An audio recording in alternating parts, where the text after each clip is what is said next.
Hi, welcome back to Basement Backgammon. In this episode, we'll be looking at problem 78 in Bill Robertie's 501 Essential Backgammon Problem Series. You'll notice that black is on the bar. We've rolled a 4-2, and we have a very strong home board. Black is threatening a strong home board, but there's three open slots right now, and we have to figure out how to get off the bar and do something else with our other number. So I'm going to give you 10 seconds to decide what to do with 4-2. Hit the pause button if you need more time.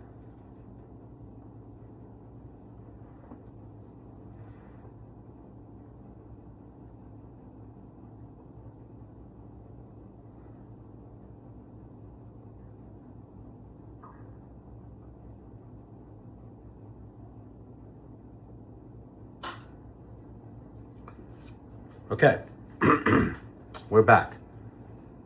So Robertie's answer here is bar to 21, play the 4, and then 6-4. Now, the question becomes, why 6-4? Why not 5-3? What's the difference between these two plays? Well, let's talk about it. Let's read what Robertie has to say. As much as you can, try to give yourself different numbers on the dice for different objectives. Black will enter with the 4, so he'll have a chance of leaping white's prime on the next turn. Then, he has a seemingly unimportant choice between 6-4 or 5-3 for his deuce. One play leaves him 4s and 3s to make the 1 point. The other play leaves 5s and 2s, but you'll notice that black needs 5s to jump white's prime. Therefore, he wants to leave himself different numbers to make the 1 point. So he plays 6-4. Now, this actually illustrates a really great concept of changing up your numbers and diversification. And I see this a lot when I play with players who are intermediate or beginners. They play the obvious number here. They understand that you want to be up against the prime in order to have the greatest chance of jumping.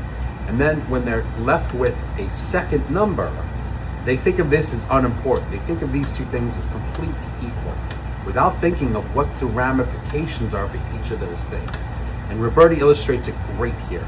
You need a 5 to jump, therefore you don't want to use a 5 in order to make the 1 point. You want to give yourself a chance to make the 1 point. So 4-3 would be something you wouldn't necessarily be able to do anything with here, but now you've given yourself a chance of making 4-3 an actual number that does something. We know 6 does something because it hits. We know 5 does something because it jumps. And we know 4 and 3 do something because they either slot or make the point with a 4-3.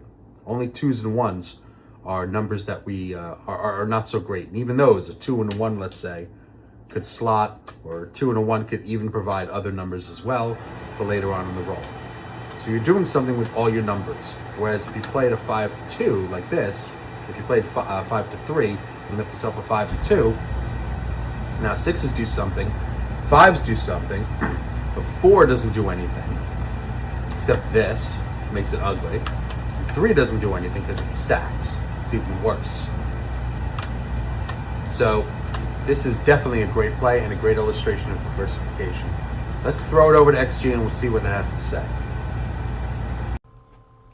Okay, and we're back with our XG analysis of problem 78. You notice that we have a 4-2 to play. We want to come in 4 off the bar. That's Robertie's play. Bar to 21. And then what do we do with the 2? Some people would possibly slot. Some people would move 5-3. Is probably the safest one. It makes sense.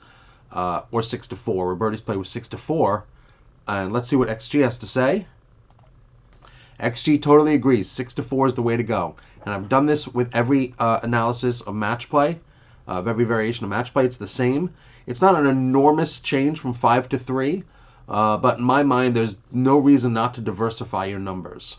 So, for the reasons we discussed in the previous video, Robertie got this one right. Bar to 21, 6-4 is the right one. Please like and subscribe if you like these videos. I'm having a lot of fun doing this. Hit the notification bell if you want to be notified of videos when I first upload them, one a day to the end of the series. We're at 78. Let's keep going. Thanks for watching.